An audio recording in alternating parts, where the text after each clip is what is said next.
sebenarnya guru itu merupakan kunci keberhasilan pendidikan, ya. Nah, sayangnya di Indonesia itu sepertinya guru-guru itu masih dianggap sesuatu hal yang tidak begitu penting, ya, sehingga hal-hal yang berkaitan dengan merendahkan guru itu seringkali terjadi. Nah, kemampuan peserta didik dalam memanfaatkan teknologi untuk kegiatan pembelajaran itu seringkali dianggap indikator pendidikan yang maju. Jadi, kalau kita menguasai sebuah teknologi atau mengikuti perkembangan zaman yang berkaitan dengan teknologi, itu merupakan sebagai indikator pendidikan kita itu maju, gitu. Nah, tapi ternyata bagi Indonesia, guru ataupun tenaga pendidik yang menjadi kunci utama dalam meningkatkan kualitas pendidikan kita. Nah, di Indonesia itu sebenarnya memiliki strategi-strategi dalam memajukan pendidikan di era serba digital saat ini, yaitu misalnya dengan mengoptimalkan kinerja guru menggunakan bantuan teknologi. Jadi kita bisa lihat ya, pada saat terjadinya wabah COVID-19 itu menjadi pukulan yang telak, ya, mungkin di sebagian orang, tetapi juga memberikan dampak positif. Karena kalau mungkin tidak adanya COVID-19, kita tidak akan mengenal yang namanya Zoom. Sehingga kita bisa melakukan perkuliahan atau persekolah itu tanpa harus datang ke sekolah di waktu itu. Kita bisa melakukan meeting, itu juga tidak harus datang ke tempat atau melakukan tatap muka. Dan bahkan sampai saat ini, itu Zoom masih tetap diberlakukan, masih tetap digunakan.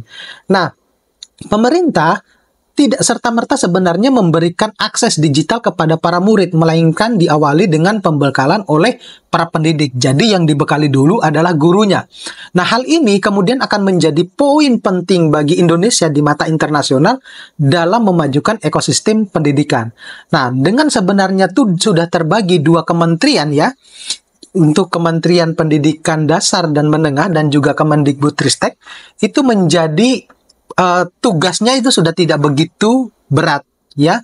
Jadi diharapkan dengan menteri baru ini, pendidikan di Indonesia itu menjadi lebih maju dan lebih memperhatikan guru-guru, terutama dalam hal kesejahteraan. Nah, guru tidak dapat digantikan sebenarnya dengan teknologi, ya. Kalau kita melihat, ya, pendidikan anak usia dini, ya, baik itu juga pendidikan dasar maupun pendidikan menengah, itu Indonesia itu bisa diapresiasi setiap diskusi di forum internasional, di mana kebanyakan negara-negara lain itu melakukan intervensi teknologi langsung ke muridnya. Nah, sementara di Indonesia itu teknologi itu dikuatkan dulu kepada guru-gurunya atau diberikan dulu kepada guru-gurunya, kemudian kepala sekolah dan juga pemerintah daerah. Jadi sebagai mentornya dulu yang diajarkan biar mereka menguasainya.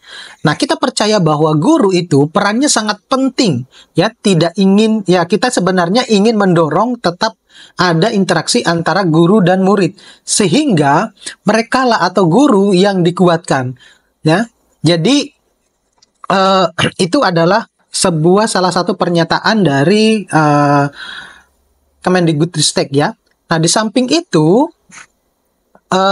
menyebutkan bahwa guru itu tidak akan dapat digantikan dengan teknologi secanggih apapun. Itu benar, ya. Jadi karena selain pengetahuan akademis, guru itu juga bertugas mengajarkan pendidikan karakter. Nah, di sisi yang lain, sebenarnya guru-guru itu butuh yang namanya human interaction.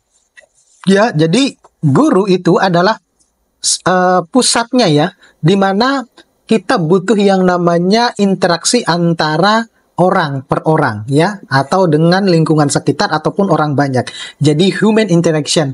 Nah, butuh antara guru dan murid misalnya. Kemudian guru itu juga tidak sebenarnya hanya cuma memberikan pengetahuan, tetapi juga mengajarkan karakter kepada siswanya. Nah, salah satu upaya pemerintah melalui Kemendikbudristek itu sebenarnya mendukung guru sebagai pusat utama di dalam pendidikan dengan menghadirkan platform-platform yang sudah ditetapkan oleh kementerian. Nah, saat ini yang berkembang dulu itu adalah Merdeka Belajar. Nah, apakah dengan kementerian yang baru ini kemudian kurikulum itu akan digantikan? Mungkin kenyataannya atau yang utamanya mungkin akan digantikan gitu ya. Jadi platform ini tidak hanya sebenarnya menjadi wadah bagi guru untuk mengajar, namun juga untuk belajar. Nah, platform-platform yang nanti akan ditawarkan itu akan diinisiasi untuk memenuhi kebutuhan guru. Nah, kebutuhan guru untuk belajar, kebutuhan guru untuk mengajar, dan kebutuhan guru untuk berkarya. Jadi tidak serta-merta hanya cuma itu saja yang dilakukan. Nah, guru juga itu sebenarnya bisa saling berbagi dengan guru-guru yang lain. Jadi melakukan kolaborasi dengan guru-guru yang lain. Bisa melakukan kolaborasi dengan guru di sekolahnya, ataupun bisa melakukan kolaborasi dengan guru-guru di luar sekolahnya. Nah, ini akan membantu meningkatkan kualitas pendidikan, kemudian knowledge dari guru-guru tersebut. Jadi akan menambah insight ya, atau wawasan dari guru tersebut. Nah, guru bertanya dengan guru untuk meningkatkan literasi juga, kemudian pengetahuan, dan sebagainya. Ini yang kemudian akan menjadi bahwa sebenarnya guru itu adalah ujung tombak di dalam kemajuan pendidikan gitu. Nah, hanya saja kita harus menyesuaikan dengan teknologi-teknologi yang saat ini. Oke, mudah-mudahan ini bisa bermanfaat buat teman-teman. Siap-siap untuk selamat untuk mereka-mereka yang akan menjadi guru. Terima kasih. Saya akhiri. Assalamualaikum warahmatullahi wabarakatuh.